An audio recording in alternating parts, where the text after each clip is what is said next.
میرے پیارو، یہ میں نے آپ کو چند تمہیدی باتیں کہی کہ ہر ایک کی چاہت یہ بن جائے کہ میں پورے طور پر مسلمان بنوں، میری زندگی پورے طور پر اسلام کے مطابق ہو۔ یہ نہ سمجھو کہ نیکیاں بہت ہو گئی۔ آج ہم نیکیوں کو گنتے ہیں کہ ہم نے یہ نیکیاں کر دی، کبھی گناہ بھی گن لیا کرو، کبھی اپنی نافرمانیوں پہ توجہ دے لیا کرو۔ میرے پیارو، اللہ کے یہاں معاملہ بڑا عجیب ہے، قبول ہو جائے تو کتے کو پانی پلانے پہ جنت کے فیصلے ہو جائیں، اور اگر پکڑ ہو جائے تو ایک ناخن برابر، ذرہ برابر اللہ کی نافرمانی پہ پکڑ ہو جائے تو انسان تباہ و برباد ہو جائے۔ اور یہ تباہی اور بربادیاں، یہ اپ اور ڈاؤن، یہ اس طرح نظام دنیا میں آپ نے اپنی ہی زندگی میں کتنے نفوس اور کتنی شخصیات اور کتنے لوگوں پہ عروج و زوال کا سورج دیکھا ہے۔ اسی دور میں دیکھو کہاں دنیا اپ ڈاؤن ہو رہی ہے۔ یہ سب ہمارے آپ کے لیے سبق ہے کہ ہم اور آپ کسی بھی چیز کو چھوٹا نہ سمجھیں، کسی بھی چیز کو اگنور نہ کریں۔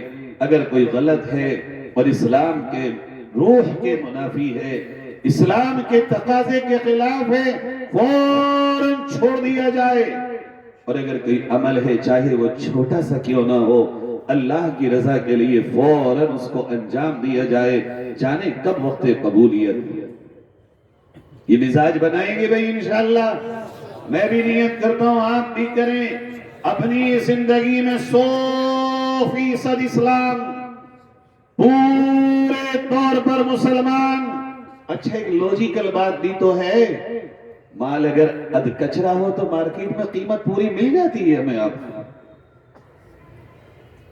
کبھی بھی مال اگر ہاف، کبھی بھی مال میں اگر نقائص اور کمیاں ہوں، جو ڈیمانڈ ہو اس کے مطابق بنا نہ سکو، کام کرنے والے جانتے ہیں کبھی کبھی پورا مال تھوڑے سے ڈیفیکٹ کی بنیاد پہ ریجیکٹ بھی تو ہو جاتا ہے، اور بہرحال ریجیکٹ ہو یا نہ ہو قیمت تو پوری نہیں ملتی۔ پھر ہم یہ کیسے تصور کر لیں کہ ہماری زندگیوں میں اسلام 100% نافذ نہ ہو اور اللہ ہمارے ساتھ وہ معاملہ کر دے جو صحابہ کرام کے ساتھ ہوا تھا، جو ائمہ اعظام کے ساتھ ہوا، جو مجاہدین کرام کے ساتھ ہوا، جو ان کے مقدر میں فتوحات لکھی گئی۔ گھر بیٹھے تو فتوحات نہیں ہوتی، اس کے لیے تو عمر کو منبر رسول پہ تڑپنا بھی تو پڑتا ہے، اس کے لیے علی مرتضیٰ کو شہادت بھی تو دینا پڑتی ہے، اس کے لیے قرآن کے اوراق پہ عثمان غنی کے خون کے قطرے بھی تو ٹپکتے ہیں، اس کے لیے کربلا میں حسین ابن علی کا جنازہ بھی اٹھتا ہے، اس کے لیے امام ابو حنیفہ جیل کی کوٹھریوں میں بند بھی تو ہوتا ہے، اس کے لیے احمد ابن حنبل بادشاہ کے دربار میں کوڑے بھی تو کھاتا ہے، اس کے لیے ابن تیمیہ اپنی زندگی کا اکثر حصہ جیلوں میں بھی تو گزار دیتا ہے، اس کے لیے نہ جانے یہ تفصیل اتنی لمبی کہ اگر اکابرین دیوبند پہ آؤں پوری رات اسی کو قربانیوں کو بیان کروں تو بات پوری نہ ہو سکے۔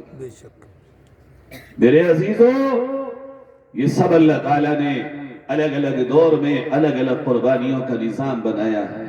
آئیے اس بات کے عہد کے ساتھ ہم آگے چلیں بات کو لے کر کہ انشاءاللہ ہم سچے پکے مسلمان بنیں گے، اور بات جب سچے پکے کی ہوتی ہے، جب بات پیور کی ہوتی ہے، ملاوٹ کا گھی تعداد میں زیادہ ہوتا ہے، پیور گھی کم ہوتا ہے، ملاوٹ کا دودھ تعداد میں بہت، جب پیورٹی آئے گی تو کم ہوگا، جب کمپنی کا مال ہوگا چھوٹا ہوگا مہنگا ہوگا، ڈبے کا سائز کم لیکن قیمت بہت۔ میرے عزیزو یہی حال ہمارا ہے، جب پیور بنیں گے، کوالٹی والے بنیں گے، ایک نمبر کے مسلمان بنیں گے، جب ہم 100% اسلام کے دائرے میں آئیں گے تو ہو سکتا ہے دنیا میں مال کم ہو سکتا ہے دنیا میں جائیدادیں کم ہو سکتا ہے مکانات ہمارے اتنے خوبصورت نہ ہو، لیکن یہ یقین جان لیجئے آپ کی قیمت دنیا کے شاہوں سے کم نہیں۔ اس کے لیے کیا کریں ہم؟ پہلا جواب تو یہ ہے کہ یہاں سے وہ ساری باتیں بتانا ممکن نہیں ہے جو اس مجمع میں ہر ایک کی زندگی میں چل رہا ہے، یہ ناممکن ہے۔ ہر ایک کی زندگی کا دائرہ الگ، زندگی گزارنے کا طریقہ الگ، ذمہ داریاں الگ، اس کے ساتھ اس کی لازمی امور الگ، ہر ایک کی زندگی الگ الگ راستے پر ہے۔ کوئی بہت بڑا بلڈر، کوئی اسی کے ساتھ انجینئر، کوئی اسی کے ساتھ مزدور ہے، کوئی بڑا دکاندار، کوئی اس کے یہاں کام کرنے والا، ہر ایک کی زندگی الگ ہے۔ لہذا ہر ایک کو اپنی زندگی اپنے مقامی علماء سے سیکھ کر کہ میری جو زندگی کا دائرہ ہے، اسلام اس دائرے میں مجھ سے کیا تقاضا کرتا ہے، مفتی صاحب، مولانا صاحب وہ ہمیں بتائیے۔ یہ اجلاس تو آج آپ کو یہ کہنے آیا ہے کہ آج سے آپ چلنا شروع کیجئے، اور چلانے کے واسطے یہاں کے مقامی علماء آپ کے پاس اللہ کے تحفے کی شکل میں موجود ہیں۔ پہلے دور میں کہاں ملتے تھے علماء؟ کون دیکھتا تھا کہاں مل جاتے تھے علماء اور مفتیان کرام؟ مساجد میں کہاں نصیب ہوتے تھے اچھا قرآن پڑھنے والے ائمہ اعظام؟ آج ہم اس دور میں ہیں جب اللہ نے ہم پہ خیر کو نازل کر رکھا ہے۔ ہر مسجد میں عالم امام، مفتی امام، جگہ جگہ علم والے۔ اب کوئی یہ کہہ نہیں سکتا کہ میں اسلام کو جاننا چاہوں اور موقع نہیں، جب وہ چاہے جہاں چاہے۔ اور بلکہ اس سے زیادہ آسان ایک اور راستہ آج کے دور میں بن گیا، گھر کے کمرے میں بیڈ پہ بیٹھا ہوا ہو، اسی وقت اس کے ذہن میں اپنی زندگی کے متعلق کو سوال آیا ہو، ایک آدھے منٹ کی ضرورت ہے، اس نے نمبر لگایا، مفتی صاحب اس وقت مجھے یہ مسئلہ درپیش ہے، اسلام کیا راستہ بتاتا ہے تاکہ میں اللہ اور اس کے رسول کے طریقے کے مطابق اس مسئلے کو حل کر سکوں؟ اس سے زیادہ اور اللہ سے کیا نعمت ہے؟ لوگ کیا چاہتے ہو اس سے زیادہ؟ میرے عزیزوں، لیکن میں نے ایک جملہ کہا ہے، اس پہ غور کیجئے گا، اپنی زندگی میں پیش آمدہ مسائل ہم پوچھ تو رہے ہیں آج، لیکن وہ مسئلہ پوچھتے ہیں کہ آج اس نے یہ کیا، لہذا امام صاحب یہ بتاؤ یہ جائز ہے ناجائز، اور پھر جا کے بھرے مجمع میں کہتے ہیں دیکھو اس نے ناجائز کام کیا۔ اپنی زندگی پہ فوکس کیا جائے، اپنی زندگی کو سنوارا جائے، اپنی زندگی پہ پوری توجہ رکھی جائے۔ اگر ہم صحیح ہوں گے تو ہمارے آس پاس کا ماحول صحیح ہونا خود شروع ہو جائے گا، اور اس سلسلے میں ہماری ابتدا اس طرح ہو کہ یہ جو نئی نسل بیٹھی ہے ہماری، یہ بہت چھوٹے سے چل کے یہاں تک آئی ہے، اور ہر گھر میں اب نسل کی آمد ہے، یہ نسل جوان ہوتی جا رہی ہے، ان کے بچے پھر بچے۔ اصل تو امت کا پروان جو چڑھتا ہے وہ بچپن سے چڑھتا ہے، جوانی سے نہیں چڑھتا۔ جوانی کے بعد تو عمر کا زوال شروع ہوتا ہے۔ یہ جو ہماری آپ کی زندگی کا رخ ہے، اب یہ کر لیں تب یہ کر لیں، میرے عزیزو اس کے لیے ابتدا اس طرح کریں کہ جب ہمیں یہ خواہش پیدا ہو کہ ہم اولاد والے بن جائیں تو اس کے لیے ضرورت ہوتی ہے ایک نکاح کی، ایک عورت۔ خدا کی قسم پوری دنیا میں اسلام سا بہتر اور نظام کوئی دے نہیں سکتا۔ وہ نظام کہ اگر تمہیں جوان اولاد بڑھاپے کا سہارا بنانا ہو، اپنی اولاد کو اپنی دونوں جہان کی عزت بنانا ہو، آنے والی نسل کا بہتر کل بنانا ہو، اسلام کہتا ہے اس کی تیاری تجھے اپنے نکاح کے وقت سے شروع کرنی ہوگی، وہ بنیاد ہے۔ اگر یہاں تو تیاری شروع نہیں کرے گا، تیرا آنے والا وہ ٹارگیٹ کبھی تو اچیو نہیں کر پائے گا۔ کیا ہے وہ نظام؟ ظاہر ہے اگر مجھے اولاد چاہیے تو اس کے لیے شادی کرنا ہے۔ اب شادی کا ہمارے آپ کے ہاں جو نظام ہے وہ کیا ہے؟ ہم آپ بڑی آسانی سے رشتے کرتے ہیں، اور رشتوں کا طریقہ یہ ہوتا ہے، لڑکے والے لڑکی والی کے یہاں گئے اور خوب لمبا ناشتہ کیا، اور ناشتے پہ لڑکے کو دیکھا، لڑکی کو بھی دیکھا، ان کے ہاؤ بھاؤ اور اخلاق دیکھے، اور باہر آ کے کہا لڑکا خوبصورت بھی ہے، لمبا بھی ہے، پڑھا لکھا بھی ہے، جاب والا بھی ہے، کاروبار بھی ہے، زمین بھی ہے، اور دیکھو کتنا لمبا ناشتہ کرایا انہوں نے، رشتہ ڈن۔ یہ سب سے بدترین شکل ہے ہمارے آپ کے رشتے کرنے کی۔ یہ کوئی طریقہ ہے بھلا؟ ابتدا نسل کی یوں ہو، جب اپنی بچی کو بیاہنے کا وقت آ جائے اور چاہو کہ بچی کے لیے کسی لڑکے کی تلاش ہو، تو پہلے اس محلے کی مسجد میں جا کے کم سے کم 5 نمازیں تو پڑھو جس میں وہ رہتا ہے، یا جہاں اس کا آفس ہے، یہ تو دیکھو کہ اس کی زندگی میں دنیا کے ساتھ، ملازمت کے ساتھ، دکان کے ساتھ، کاروبار کے ساتھ، بزنس اور تجارت کے ساتھ، سیاست و معیشت کے ساتھ اللہ کتنا ہے۔ اگر وہ کاروباری ہو کر، وہ دکاندار ہو کر، وہ تاجر ہو کر، وہ ملازم ہو کر، وہ افسر ہو کر اللہ کے گھر میں نہیں آ سکا، تو یاد رکھ پھر یہ لڑکا تیری بچی کے کام کا نہیں ہے، اس سے آنے والی نسل نبی کی سچی امت کبھی نہیں بن سکتی۔ اسی طرح لڑکی کے یہاں جاؤ، کم سے کم صبح سے شام تک رکو، 3 نمازوں کے وقت میں دیکھو، اذان کے وقت سر پہ دوپٹہ آیا، بڑوں کے ساتھ معاملہ، چھوٹوں کے ساتھ معاملہ، اس کی آنکھوں میں کیا حیا ہے، کس طرح وہ اپنے صبح سے شام تک زندگی کو لے کے چلی ہے، حسن دنیا قبر تک ہے، اور حسن سیرت دنیا سے لے کے آخری کونے تک آخرت کے تمہارے کام آئے گا۔ یہ ہے زندگی کی ابتدا۔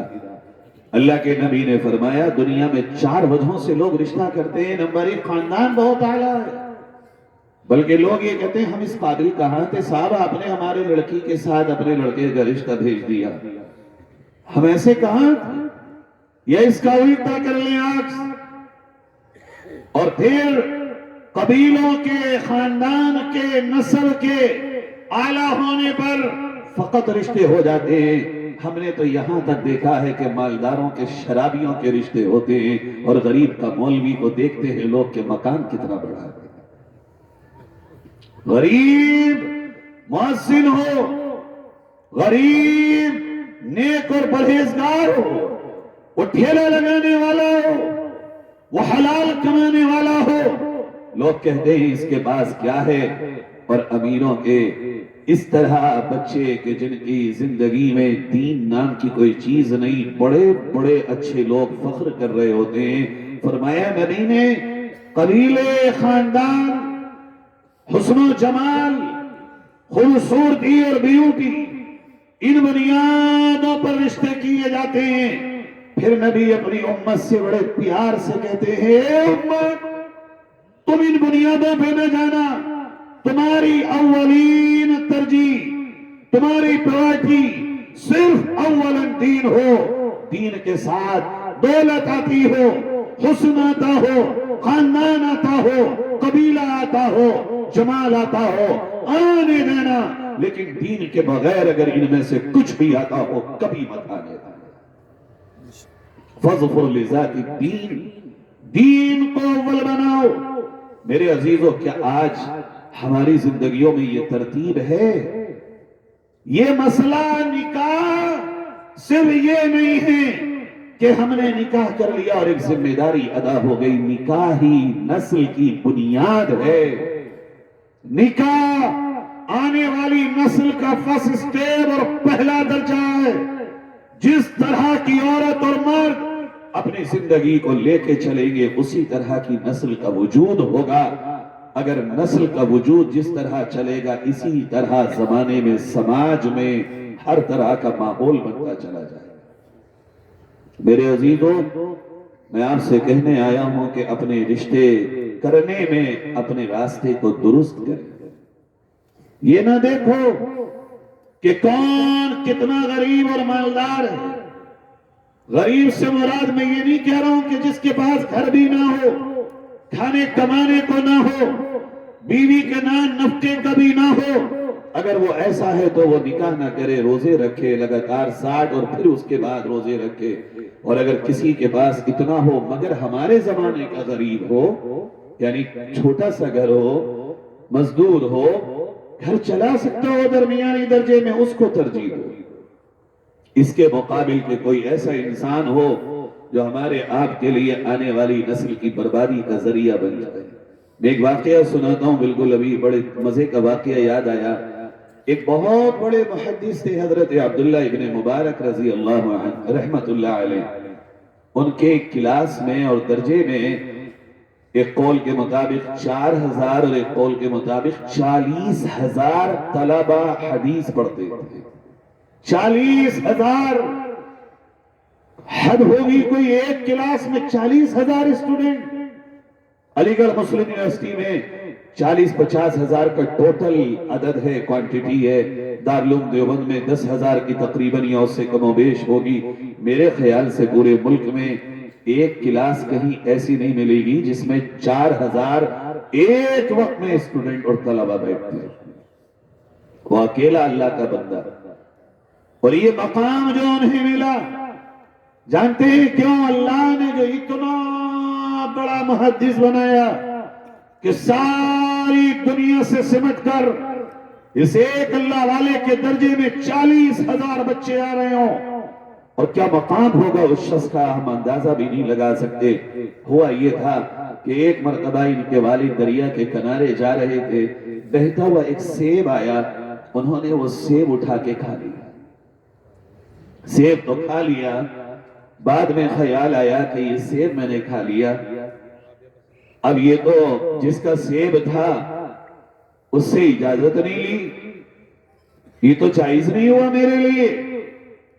لہذا جس طرف سے سیب بہہ کر آ رہا تھا چل لیے اس طرف کہ یا تو اس کا معاوضہ دوں گا یا معافی مانگوں گا.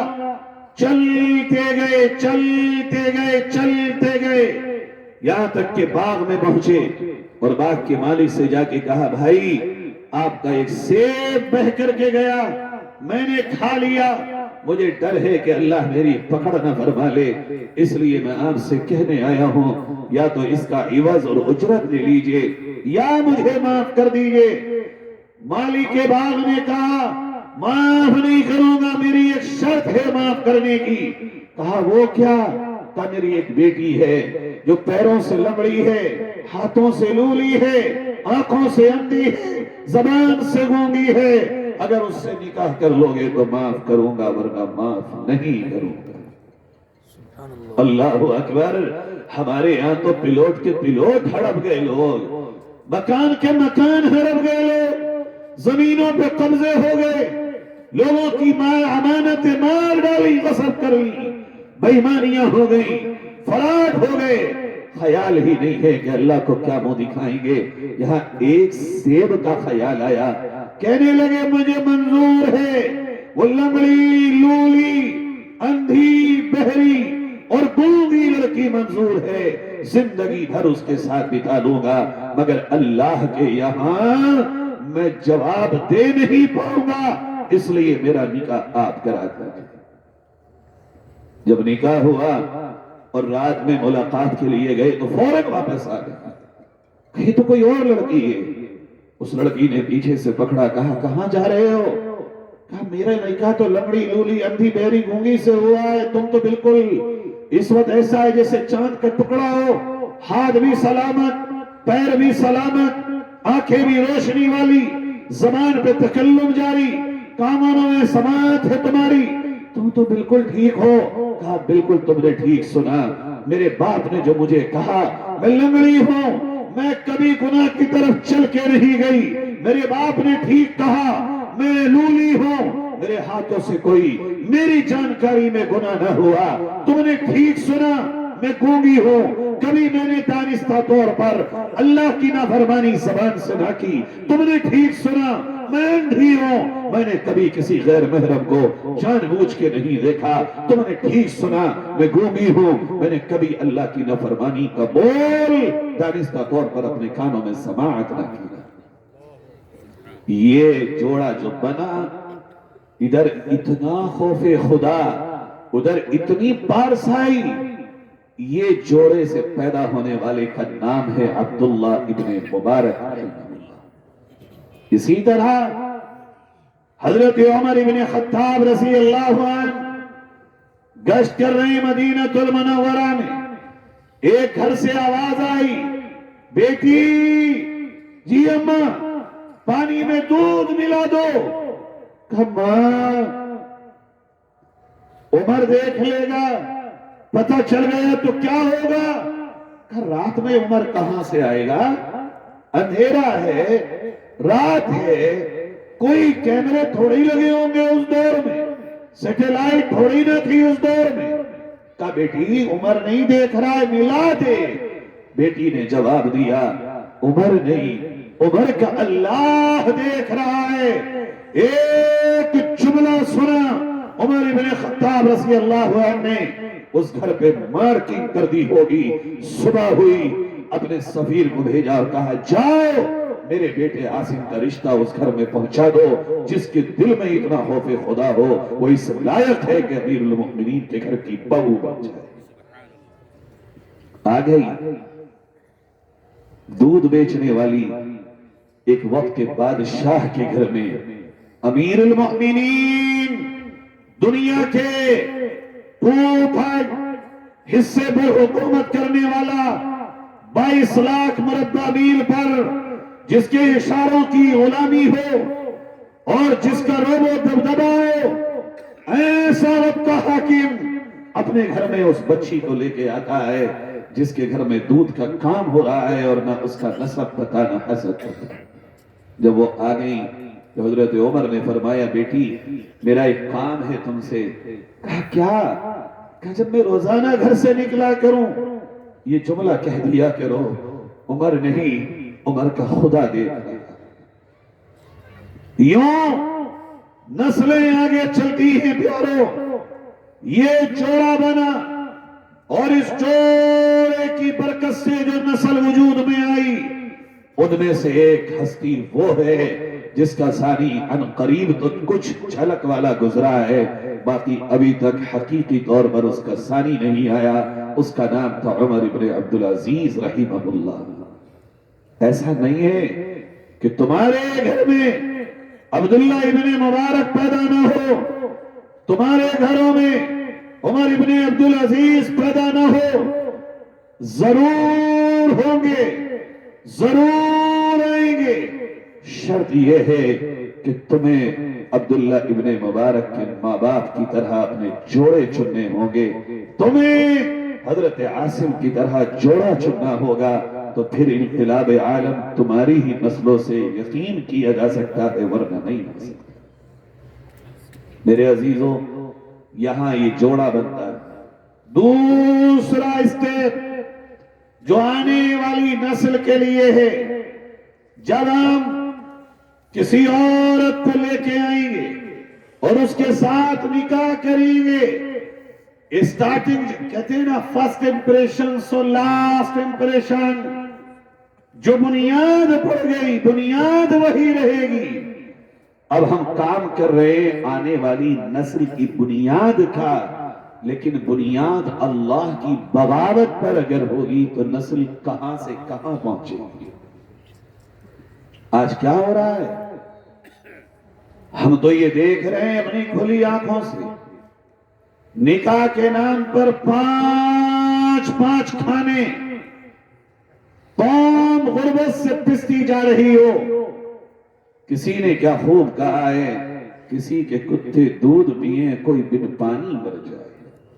کیا خوب، تمہارے کھانے سڑ رہے ہوں، بچ بچ کے پھک رہے ہوں، غریب خودکشی کر رہا ہو، اس کی بیٹیاں بیٹھی ہوں۔ ہمارے رامپور میں ایک سرمایہ دار، میں نام نہیں لے رہا ہوں احتیاط، اس شخص نے جب اپنی بچی کا نکاح کیا تو ہمارے ایک جاننے والوں نے انہیں صلاح دی کہ اپنی بچی کے ساتھ تمہیں اللہ نے دولت دی ہے تو 20 اور بچیوں کا نکاح کرو۔ اس نے قبول کیا اور رقشے پہ اعلان کرایا کہ بھئی جو لوگ حالات سے دوچار ہوں ہمیں بتائیں، ہم ان کے نکاح کرائیں گے۔ بڑا خوش نصیب انسان ہے، اس نے اپنی بچی کا نکاح بعد میں پڑھوایا، 20 بچیوں کے نکاح پہلے پڑھوا کے ان کو ان کے گھر رخصت کر دیا۔ واقعی یہ طریقہ، جتنا کھانا ہمارے ان 5 کھانوں میں، ابتن میں، منڈے میں، شادی سے پہلے مہمان نوازیوں میں، منگنیوں میں، اور پھر شادی کے بعد ریسپشن میں، گیٹ ٹوگیدر میں خرچ ہو رہا ہے، اتنے ہی کھانوں میں میں سمجھتا ہوں 50 جوڑوں کی شادی ہو کر کے وہ اپنے گھروں سے رخصت ہو سکتی ہے۔ قومی سوچ بناؤ، ملی سوچ بناؤ، عالمی سوچ بناؤ، وسیع سوچ پیدا کرو، گھٹن کی زندگی مت جیو۔ ایک کنویں کے مینڈک کی طرح ہم زندگی نہیں گزار سکتے۔ ہم رحمت للعالمین کے امتی ہیں، ہم انسانوں کے لیے نہیں بلکہ اپنوں کے لیے زحمت بن جائیں۔ کہاں سے رحمت ہے؟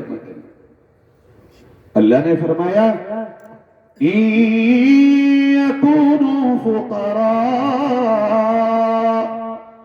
يُغْنِهُمُ اللَّهُ مِن فَضْلِهِ، اگر تم غریب ہو نکاح کرو گے، اللہ نکاح کی برکت سے غربت کو ختم کر دے گا، مگر دیکھا یہ جاتا ہے آج کا نکاح مالداری کو ختم کر کے غریب بنا رہا ہے۔ اس کا مطلب یہ ہے یہ نکاح وہ نکاح نہیں رہا جو نکاح میرے آپ کے آقا حضرت محمد مصطفیٰ صلی اللہ علیہ وسلم نے ہمارے دکھوں کا اور امت کے آگے آنے والی بڑھوتری کا اور انقلاب کا ذریعہ بتایا۔ کون سی شان ہے اس کی؟ ایک بھی آپ میں سے بتا دینا جس کے گھر میں شادی ہوئی ہو اور شکایت نہ ہوئی ہو کسی کی طرف سے، کوئی ایک ہو، کتنا ہی مالدار ہو، کتنا ہی بڑا پروگرام ہو نہیں سکتا شکایت کرنے والے موجود نہ ہو۔ ہاں 100% اسلام شادیوں میں لے آؤ، 50% مصیبتوں کا حل اس میں موجود ہے۔ لکھتے ہیں بڑے شوق سے کارڈ میں، النکاح من سنتی، اور وہ لکھ کر کے اسی سنت کی دھجیاں اڑ رہی ہوں، مکس کھانے ہو رہے ہوں، مرد اور عورتیں ایک ساتھ۔ جس نبی نے اس امت کو حیا کا، شرم کا، عزت کا وہ پیغام دیا ہو کہ ایک دور تھا کہ جب مسلمانوں پہ صرف مسلمان نہیں ہندو بھروسہ کرتے تھے، وہ اپنی بچیاں اپنے گھروں میں نہیں تمہارے گھروں میں چھوڑ کے جاتے تھے۔ انہیں پتا تھا کہ مسلمان جو نبی کا ماننے والا ہے اس کی نظر میں بیٹی بیٹی ہے، چاہے وہ مسلمان کی ہو یا ہندو کی ہو۔ آج کیا ہوا تمہیں؟ اسی سال انہی فنکشنوں سے شادیوں میں ملاقات کے واسطے جب خلط ملط کھانے ہوئے وہیں پر ملاقاتیں ہوئی، اور کتنی بچیاں اور بچے وہ ہیں جو اپنے ماں باپ کو روتے بلکتا چھوڑ کر اپنی ایک نئی زندگی کی شروعات کرنے کے واسطے یوں ہی چل دیے منہ اٹھا کر۔ ایک لڑکی تو وہ تھی جس سے ہمارے دوست ملنے گئے اور اس نے ایک دلت کے ساتھ شادی کی اسلام چھوڑ کر۔ جب اس کو سمجھایا گیا کہ تم کیا کر رہی ہو، اور اس کی ملاقات بوفے لگتے ہیں، آپ جانتے ہوں گے بوفے جو کھانے میں لگتے ہیں کھڑے ہو کے کھانے میں، بوفے پہ وہ ویٹر تھا، وہاں پہ اس کی ملاقات ہوئی، بوفے سے ملاقات چلی، چلتے چلتے میسیجنگ ہوئی، واٹس ایپ چلا، ویڈیو کالنگ ہوئی، اتنے قریب ہو گئے کہ آخرکار وہ لڑکی بھاگ کر کے گئی اور اس نے شادی کی وہاں۔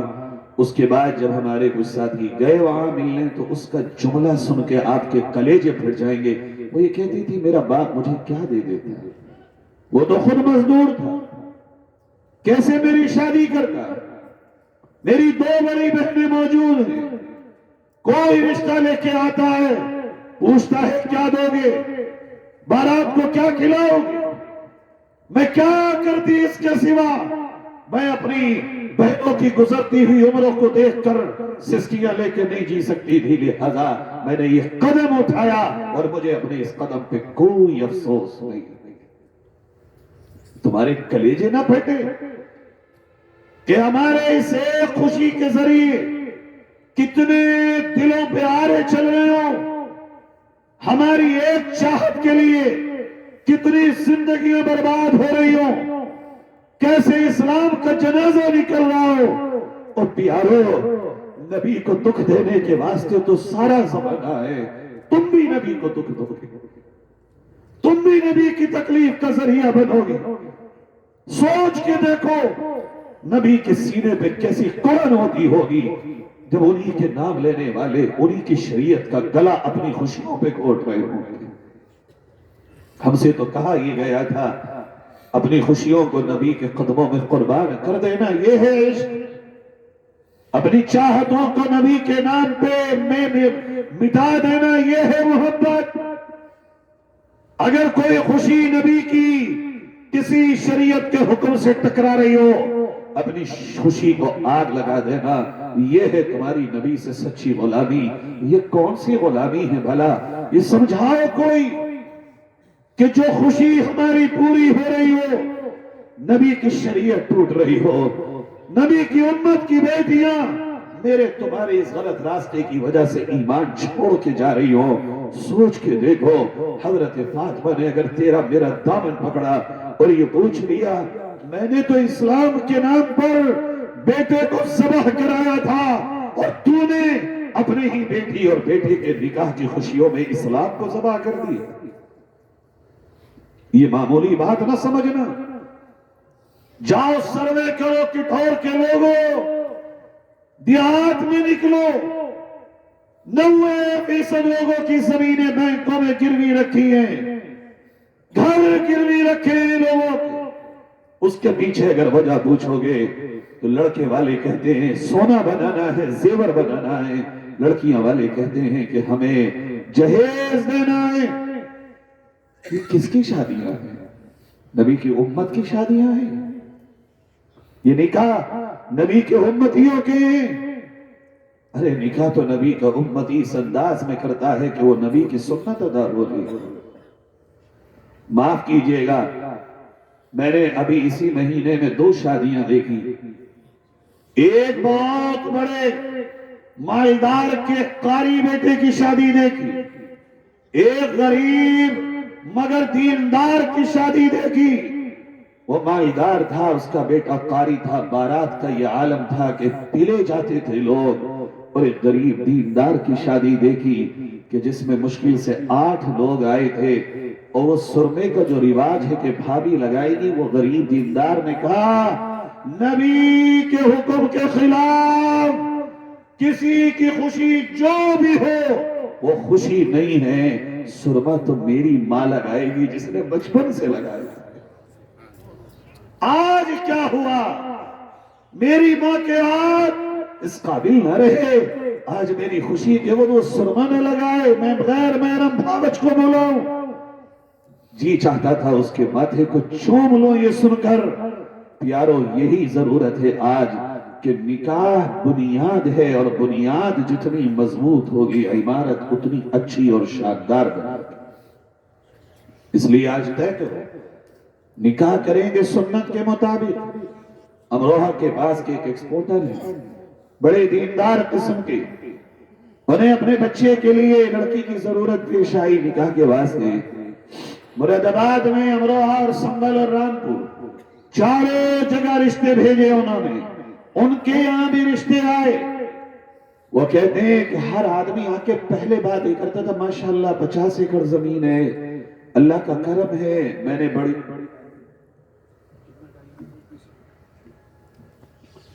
اللہ کا کرم ہے، بڑی بیٹی کو میں نے فارچونر دی تھی، کریٹا دی تھی، ڈیزائر دی ہے، بریزا دی ہے۔ کہا مولانا جو آتا تھا جہیز کا لے کے پہلے آتا تھا، جہیز کا لے کے پہلے آتا تھا۔ میں نے یہ طے کر لیا تھا کہ نکاح وہاں کروں گا جہاں پہلے نمبر کا دین ہو۔ اگر دین ہوگا نکاح کروں گا بیٹے کا، دین نہیں ہوگا تو نکاح نہیں کروں گا۔ مراد آباد کی ایک تحصیل ہے، دیہات تحصیل، وہاں ایک گاؤں پڑتا ہے، وہاں سے ایک رشتے کا پیغام آیا اور انہوں نے وہاں رشتہ کنفرم کیا۔ لڑکی دیندار تھی، مولود تھی، 5 آدمی گئے، نکاح کر کے لے آئے۔ کہتے ہیں مولانا جس دن سے وہ بچی آئی ہے خدا جانے کیسی رحمتوں کی برسات ہے۔ جو کام اس دن سے پہلے 10% تھا، اس کے آنے کے بعد وہ کام 100% رفتار سے چل رہا ہے۔ بات یہ ہے کہ دین کو غریبوں پہ فقط مت تھوپو۔ اگر کوئی غریب جس کے پاس حالات نہ ہوں، اگر وہ سنت کے مطابق کر رہا ہے تو وہ اگزامپل نہیں بنے گا۔ وہ جو سنت کے خلاف کر سکتا ہو پھر نہ کرے، وہ کہ جو شریعت کے خلاف چل سکتا ہو پھر وہ نہ چلے۔ یہ ہے کمال۔ اس طرح لوگ اگزامپل پیش کریں گے اور یہ کام آہستہ آہستہ ہمارا آسانی کی طرف چلتا چلا جائے گا۔ مجھے تو ڈر لگتا ہے کہ جب ہمارے ہی گھر میں ہم دیکھتے ہیں، ہم میں سے آپ میں سے سب، تو ذرا ایک بات پہ غور کریں کہ 4 بھائی جو ایک ماں کی پیٹ سے پیدا ہوئے ہیں سب لیول میں برابر ہوتے ہیں؟ مال میں برابر ہوتے ہیں؟ کبھی کاروبار میں، نوکریوں میں؟ ایک ہی گھر کا ایک بھائی بہت بڑا کاروباری، ایک بھائی مڈل کلاس، 2 بھائی کہیں ملازم۔ اچھا تمہاری بہنیں ہیں اور تمہارے بہنوئی ہیں، وہ بھی اسی کلاس کے؟ تمہارے بھانجے بھانجیاں بھتیجے بھتیجیاں، ان کا کلاس بھی یہی؟ جو شادی تم نے کی ہے، کیا تمہیں اندازہ ہے کہ تم اپنے پورے خاندان پہ کتنی مصیبت کا بوجھ ڈال رہے ہو؟ چونکہ جب تم کرو گے لازماً اس سے ہلکا پھلکا تو تمہارے خاندان میں پھر اور کو بھی تو کرنا ہوگا، کیونکہ تم اسی خاندان کے ہو۔ اس لیے ایسا کام کرو، اللہ نے اگر نوازا ہو کہ جو تمہارے خاندان کا سب سے غریب، کمزور اور آخری اسٹیپ پہ کھڑا ہوا بندہ اپنے گھر کی شادی کر سکتا ہو، اس انداز میں اپنے گھر کی شادی کو لے کے آگے چلو۔ یہ ہے دوسرا اسٹیپ۔ جب یہ کر گزرو تو تیسرا اسٹیپ شروع ہوتا ہے۔ میں بات کو جلدی سمیٹتا ہوں، وہ یہ کہ ہمیں ہماری جو سب سے اولین ذمہ داری ہے نکاح کے بعد، حلال لقمہ، حلال روزی۔ چونکہ جو کھاؤ گے تم، جو کھائے گی تمہاری بیوی، اسی سے پل کر بچے دنیا میں آئیں گے۔ حرام کا کھایا ہوا مال اسی سے خون بنے گا، وہی خون بچے کے پیٹ میں جائے گا، وہی خون ایک بچے کی ماں کے پیٹ میں غذا بنتا ہے۔ اور جب حرام کا مال ہمارے بچے کے پیٹ میں، ماں کے پیٹ میں ہی چلا جائے گا، جب وہ دنیا میں آئے گا تو اس پہ دین کا کوئی اثر نہیں ہوگا۔ اس لیے پیارو، زیادہ نہ ہو کم ہو، حلال ہو، حلال سے پرورش ہو۔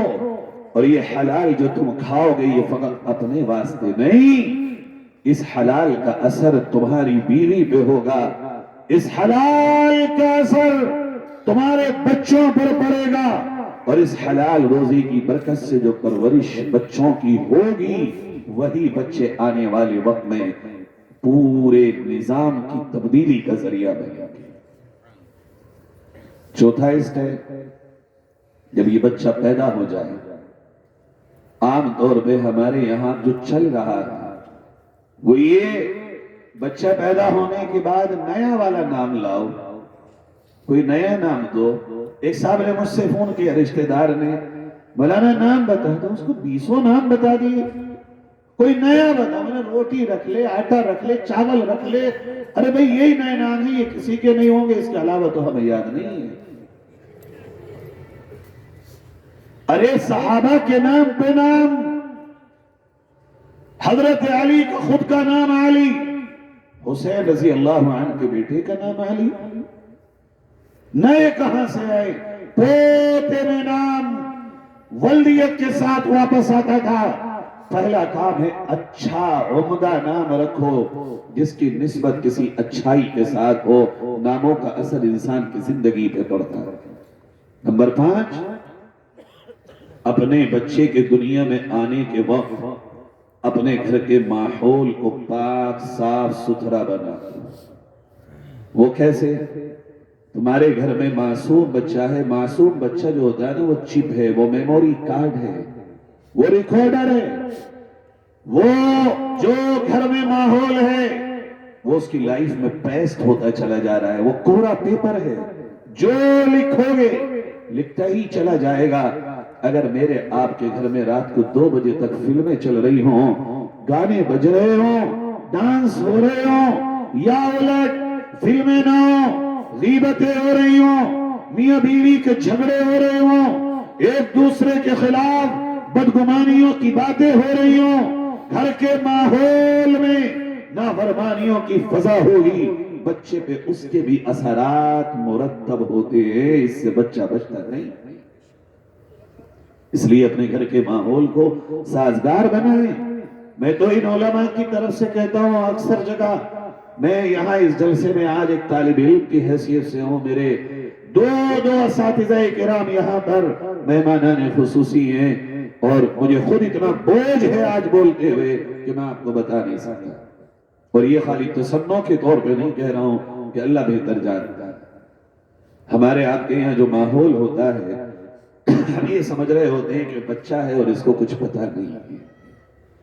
اچھا ایک بات بتائیں، اس کو اگر پتا نہ ہوتا تو یہ بنگال میں پیدا ہونے کے بعد بنگالی کیسے بولتا، تمل میں تمل کیسے بولتا، یو پی میں اردو کیسے بولتا؟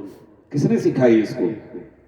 سن سن کے جو بچپن سے یہ ریکارڈ ہو رہا ہے، بڑے ہونے کے بعد وہی چیز باہر آنا شروع ہو جاتی ہے۔ اس لیے آنے والی نسل کیسی ہو یہ موقوف ہے ہم پہ اور آپ پر۔ ہم اور آپ کیسا ماحول گھر میں بنائیں گے؟ ہم نے بزرگوں کے بارے میں سنا ہے کہ ان کی مائیں اپنے بچوں کے پاس بیٹھ کے روزانہ ایک ایک منزل قرآن کی تلاوت کرتی تھی کہ ہمارے بچے پہ کہیں کوئی غلط اثر نہ پڑ جائے، ہمارے بچے کا ماحول کہیں ایسا نہ ہو کہ جب بڑے ہو کر کے غلط راہ پر چلا جائے۔